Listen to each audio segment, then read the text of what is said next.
അടുത്ത പാർലമെന്റ് തെരഞ്ഞെടുപ്പിന് ശേഷം രാജ്യത്ത് ഏകീകൃത സിവിൽ കോഡ് നിലവിൽ വരുമെന്ന നടൻ സുരേഷ് ഗോപി ഒരു സമുദായത്തെ ലക്ഷ്യം വച്ചല്ല ഇത്. അവർക്കാണ് ഇതിലൂടെ ഏറെ ഗുണം ലഭിക്കുക. കേരളത്തിലെ കോൺഗ്രസ് നേതാക്കൾ അധികം താമസിക്കാതെ BJP-യിലെത്തുമെന്നും BJP സംസ്ഥാന അധ്യക്ഷൻ കെ സുരേന്ദ്രൻ നയിക്കുന്ന പദയാത്ര കണ്ണൂരിൽ ഉദ്ഘാടനം ചെയ്തുകൊണ്ട് സുരേഷ് ഗോപി പറഞ്ഞു. പാർലമെന്റ് തെരഞ്ഞെടുപ്പിന് മുന്നോടിയായി BJP സംസ്ഥാന അധ്യക്ഷൻ കെ സുരേന്ദ്രൻ നയിക്കുന്ന പദയാത്രയുടെ രണ്ടാം ദിനത്തിലാണ് ഏകീകൃത സിവിൽ കോഡ് വന്നിരിക്കുമെന്ന് നടനും BJP നേതാവുമായ സുരേഷ് ഗോപി വ്യക്തമാക്കിയത്. കേരളയിൽ വരും കേട്ടോ എന്ന് പറയുന്നത് പോലെ ആവില്ല അത്. നടപ്പിലാക്കുമെന്ന് പറഞ്ഞാൽ നടപ്പിലാക്കിയിരിക്കും. പിന്നെ ജാതിക്കൊന്നും ഒരു പ്രസക്തിയും ഉണ്ടാവില്ല. അടുത്ത തെരഞ്ഞെടുപ്പ് കൂടി കഴിഞ്ഞാൽ സിവിൽ കോഡ് നടപ്പിലാക്കുമെന്നും സുരേഷ് ഗോപി കണ്ണൂരിൽ പറഞ്ഞു.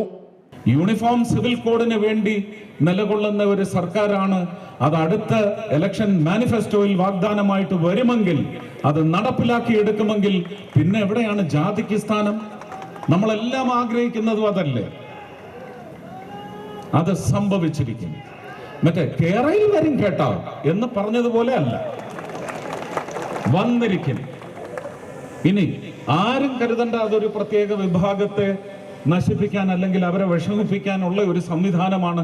ഏറ്റവും കൂടുതൽ ബെനിഫിഷ്യറി ആകാൻ പോകുന്നത് ആ വിഭാഗം തന്നെയാണ് എന്ന് ഉറപ്പിച്ച് ഞാൻ ഈ വേദിയിൽ നിന്നുകൊണ്ട് പറയും, കണ്ണൂരിന്റെ മണ്ണിൽ നിന്നുകൊണ്ട് പറയും. കേരളത്തിലെ കോൺഗ്രസ് നേതാക്കൾ അധികം കാലം അവിടെ നിൽക്കില്ല. അവർ BJP-യിലേക്ക് വരും. NDA പദയാത്രയെ കേരളം ഭരിക്കുന്ന അധമ രാഷ്ട്രീയ പാർട്ടി ഭയക്കുന്നു. കേരളത്തിലെ അധമ സർക്കാരിനെതിരായ ആരോപണങ്ങൾ പറ്റ തള്ള സഹിക്കില്ല. അവരുടെ മേൽ ഇഴുത്തി വീഴട്ടെ എന്ന് പ്രാർത്ഥിക്കുന്നുവെന്നും സുരേഷ് ഗോപി പറഞ്ഞു. അതേസമയം LDF അധികാരത്തിൽ വന്ന ശേഷം പിണറായിയുടെ കുടുംബവും മന്ത്രിമാരുടെ കുടുംബങ്ങളും മാത്രമാണ് നന്നായത്. ജനങ്ങളെ അവർ ശരിയാക്കി കഴിഞ്ഞുവെന്ന് പദയാത്രാ ക്യാപ്റ്റൻ കെ സുരേന്ദ്രൻ പറഞ്ഞു. ഏത് കോടതിയിൽ പോയാലും മാസപ്പടി കേസിൽ പിണറായി മകളും ശിക്ഷിക്കപ്പെടും. കണ്ണൂർ ടൗണിൽ നിന്നാരംഭിച്ച പദയാത്ര പുതിയ തെരുവിൽ അവസാനിച്ചു.